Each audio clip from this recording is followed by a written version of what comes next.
2006 MX-5. Let's check it out.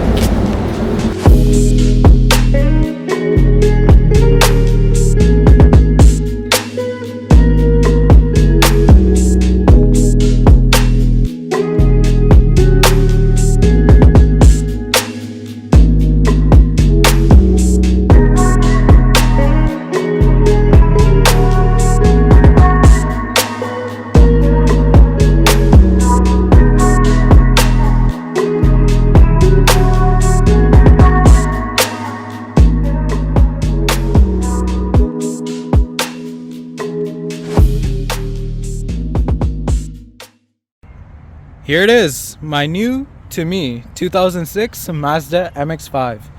Now this is the first year of the third generation, so the NC generation.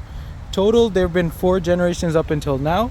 This NC launched in 2006, well basically launched in 2005 for the 2006 model year in North America, and it ran up until 2015 with a couple facelifts in between. So mine right here, it comes with a 170 horsepower, 2-liter 4-cylinder engine, which makes about 148 pound-feet of torque. Now, that doesn't sound like much, but this car only weighs like less than 2,500 pounds. This one, to be exact, is 2,498. So it weighs barely anything, and the power response is awesome. Even on the highways, you have good passing power. Let's get started and just go over this vehicle starting from the front. So the front, my favorite thing about this vehicle is how simple, clean, yet aggressive it looks. Now this does not have that typical, MX-5 smiley face that did come after the facelift, but I mean this looks cool. It looks like a mini Viper, especially with these fender flares. Like look how wide that is. That's about like 5 inches right there. So this car has a nice aggressive stance at the front. And the thing that I get on the Grand Touring trim is xenon headlights, which is pretty cool. It has a nice blue tint to it, and it really gives you lots of visibility on the road. Another thing you'll notice at the front is this hood bulge, which gives it that much more of an aggressive look, and looks pretty cool. On mine, an extra thing that I have, which you'll notice down here, is the front lip. So this MX-5 was equipped with the optional appearance package. Basically, it comes with the front lip, you have a side skirt, and then you have a rear, basically diffuser kind of rear lip as well, which we'll get to. So that's the front. Just to highlight, my favorite things is that muscular fender flares, the basically hood dimples, and overall just a nice clean, even after this many years, it still has a nice clean and pretty modern looking stance. Now getting to the side. The side is typical Mazda MX-5 Miata. It's clean, it's small, it's compact, and it looks absolutely perfect, and it looks very evenly distributed, which we'll get into in a bit in terms of the weight distribution of the vehicle, but it looks very symmetrical. One thing you'll notice on mine is that I do not have the stock Grand Touring rims. This, you'll notice, is basically the old Mazda emblem right here. So these rims are actually off of an FD RX-7, which I think is pretty cool. They give the car a nice stance. They're only 16-inch, which is smaller than the 17-inch Grand Touring rims, but I mean it really suits this car and gives it like an OEM custom look. Another thing I love about these RX-7 rims is how far and how wide they sit out of the actual vehicle. Like it really gives this car that much more of an aggressive stance just because of these rims alone. Now I'm not sure if they're spacers. I mean, it's hard to tell, and I have not yet opened up these wheels yet, but if this is without spacers, that's pretty incredible stance. So moving on to the side, we have this side skirt, which basically has an extrusion coming out, rather than if you did not have the appearance package, it would just be flush with the door and kind of tuck into the body. But I like this. It gives the car a nice stance at the side as well. But other than that, nothing more to mention. The side, it's pretty clean design. But let's go to one of my favorite areas of this vehicle, which is the rear. I love the rear design of the NC generation Miata. I think it looks clean, it looks sporty, it looks sophisticated, and it also looks pretty modern even to this day. So let me highlight a few things I love. First of all, these tail lights. It's this nice, Altezza kind of custom style tail light, but these are stock. So you have the red, you have the clear, and you also have a black surrounding. So I love these tail lights. Another thing you'll notice on the rear is that the license plate is positioned in line with the taillights. What I don't like about the FD, the next generation, is how the license plate comes too far low near the bumper. Other than that, you'll notice on mine that we have a rear lip as well as part of the appearance package.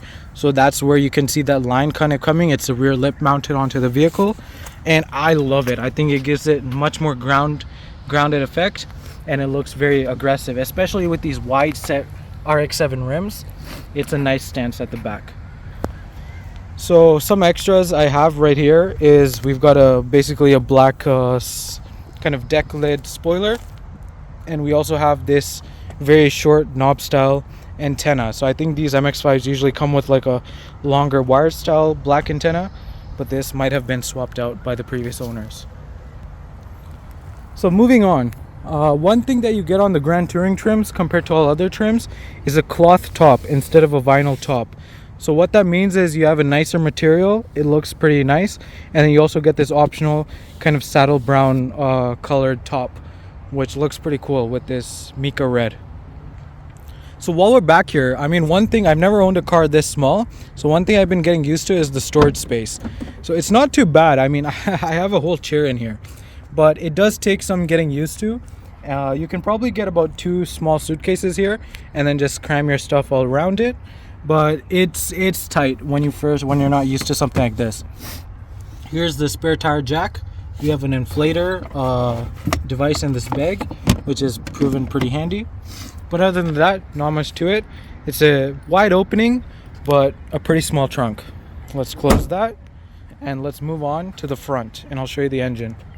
So this may look like just a normal engine compartment to you, but there's some magic that the Mazda engineers have placed into this area right here, which I'll show you in a few moments.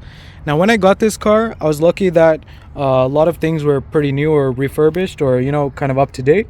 So I got a new battery, I have a new starter, the tires have very good tread as well, and the brakes are pretty good as well. So, I mean, all the driving component related things were very good. I did have a clogged drain plug, which caused a little bit of a panic because of all the rain that's started collecting behind the passenger seat, but that's been fixed now ever since we unclogged the drain plug. But what I really want to talk about in terms of this engine is the placement. I mean, look at that. It's a small 2-liter engine, but look how far back it's pushed in the engine compartment. So let's take this line as the center line of our engine. If we come down, it's behind the front axles. Front axles right here. This is where the center of the engine sits.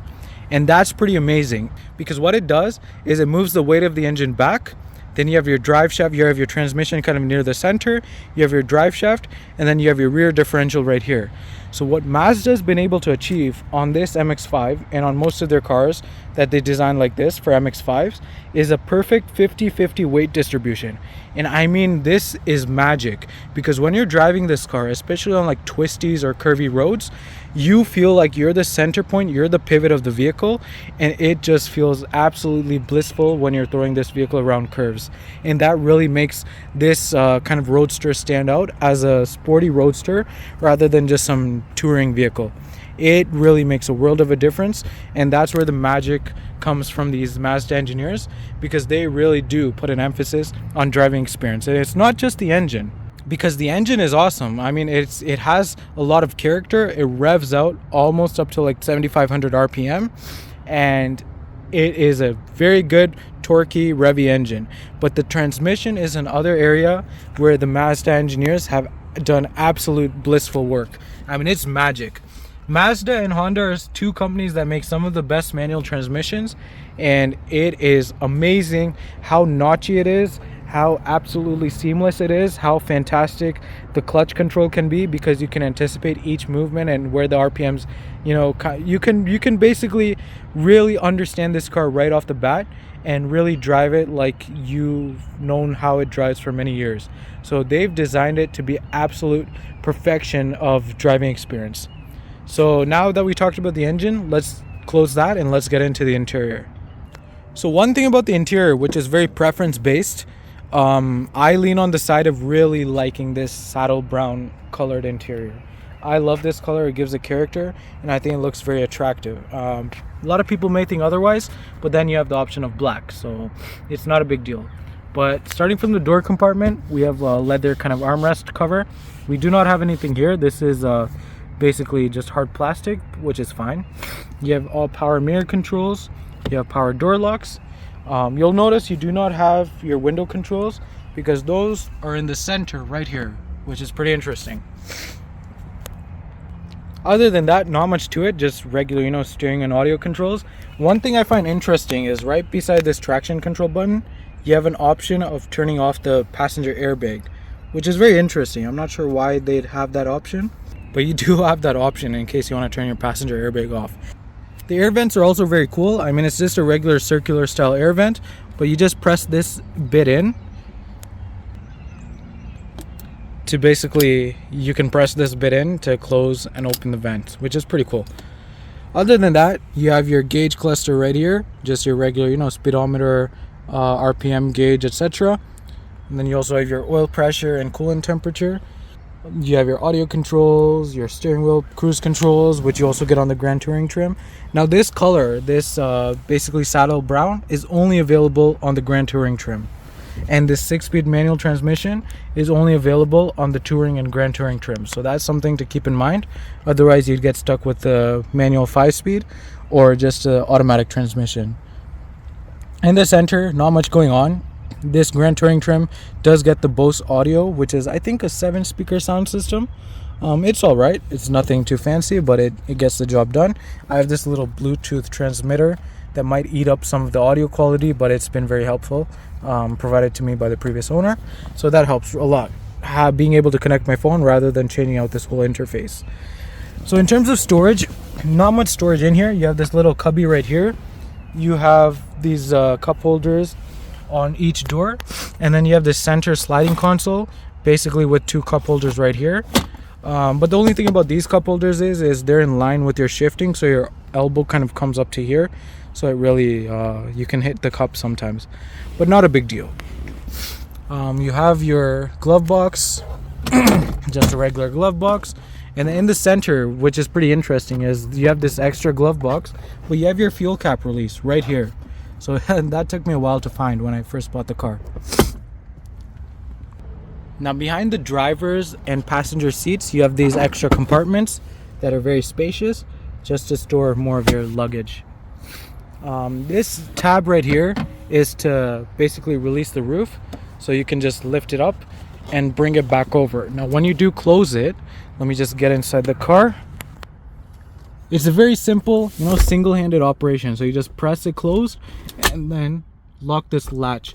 And that's it. That's all it takes to close the roof. And if you want to open it, just press this release tab, which opens the latch, bring it up and let it go down and make sure it clicks securely in place. You also have this wind deflector, which is pretty helpful. But that's about it. I mean, there's not much to it inside. It's mainly a driving experience kind of vehicle, and it really does stand out in what it's made for. And I'm really happy that I have this vehicle. I've been looking for an MX-5 for a long time, and this is one of those, attainable dream vehicles that I've really wanted to get into and really figure out that what the experience is about and what all the hype is about. And I mean, the hype is true.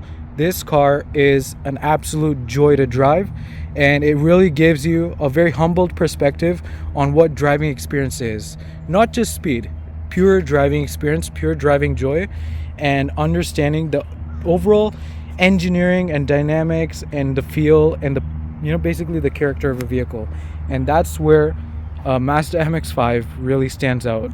So thanks for watching this intro of this 2006 Mazda MX-5 that I recently purchased, and stay tuned. Let's see what more we can do to this vehicle. I mean, I have a few things in mind. We can probably do lots to this. It's a perfect platform to start off of, and let's see where we can take it. Overall, just want to say that thank you for watching, and I hope to see you in the next video. Thank you so much. Bye.